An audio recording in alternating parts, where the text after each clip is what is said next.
You're watching Fugitive Red-Eye, and welcome to another episode of Nostalgic Gaming Stories, the series which has a very self-explanatory title, but if for some reason you're on the IQ level of Freddie Prinze Jr., then I'll go ahead and explain it to you. It's a series where I tell nostalgic gaming stories about my past when I used to play video games pretty regularly, that are also very nostalgic. But in today's episode, I'll be talking about South Park Let's Go Tower Defense Play, also known as South Park LGTDP. And back in those days, South Park Let's Go Tower Defense Play is a game that I first got the trial version of and played multiple times, just the trial version. And just through playing the trial, I eventually met a couple people online. Those people being Duty, who's a frequent viewer and commenter on the channel and good friend of mine, and Gaming Retextured, also known simply as South Park LGTDP. He was so dedicated to the game, he named his profile after that. So I met them when I was still just playing the trial version, and they helped me glitch it so that I could play some of the later levels on the trial, because if they would set it and I would join late as it's about to launch, there was this glitch. I don't remember exactly how to do it, but you could play Butter's house on the trial, which you're not supposed to be able to do. Eventually I did buy the full game, and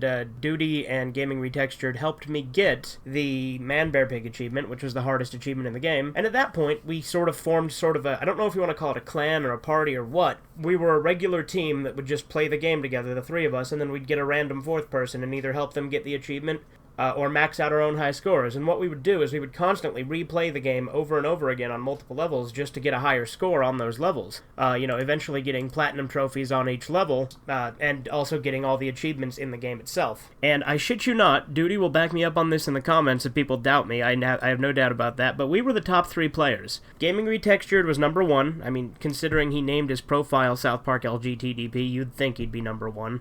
Then Duty was number 2, and then I was number 3. I was the worst of the 3 of us, yes. But we were the top 3 players. Now, granted, Duty and Gaming Retextured were the 2 guys who would build the map. They would build the Man Bear Pig, walls to actually beat the levels. Whereas I was the guy who would, build the towers if we're not doing Man Bear Pig. And I would also, focus the snowballs on the enemies when they were doing other stuff. Eventually I did get pretty good at it myself, obviously, and held my own with them, but I'm not gonna lie, Duty and Gaming Retextured were both miles ahead of me. But we got to be the top 3 players in the game, and what I mean by that is the game itself has an online leaderboard of highest scorers in the game. And during the time when we were playing it online, keep in mind this was around 2011 through 2012-ish, during that time that we were playing online, the 3 of us were the top 3 on the leaderboard on every single map.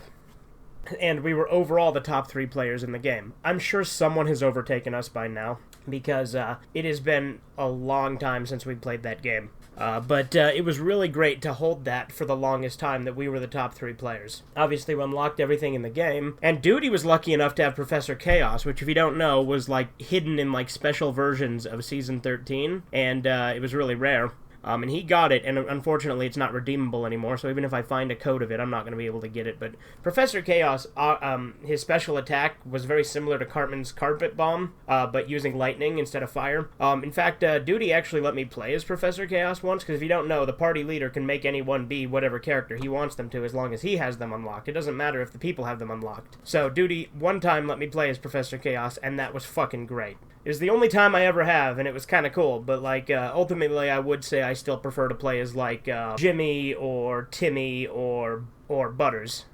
But Professor Chaos was still a fun one to play as. But yeah, Let's Go Tower Defense Play is one of the greatest South Park games in my opinion. In my place, I'd place it 3rd, just after Stick of Truth and Fractured Butthole. And I know the Perpetuating Party of Patrick's literally just did a video ranking his top 5 South Park games. I might do one of my own of that, actually, because I have a different list than he does. My top 3 are the same as his, but I have some different ones for 4 and 5. But I love that game. It was fucking great, and it was my favorite South Park game for the longest time. It's the only tower defense game I've played extensively. So yeah, that's all I really have to say for this one. Shorter episode, more of a bragging sort of thing, but I'm not really egotistical about it, because it was just a small trophy to hold, because I'm sure it had a niche fan base that played it, but other than that, I don't know exactly how populous it was. So just being in the top 3 was still pretty cool, and getting the Man Bear Pig achievement and doing all that. I actually did do a stream through of the game, which is where I'm getting my footage here, is just, reusing my stream footage. So if you want to watch through my playthrough of it, I'm rusty as hell in it, and I had to have Duty remind me how to do it in the comments in the second part of it. Yeah, that's all I really have to say for today. This has been Fugitive Red-Eye, and have a good one.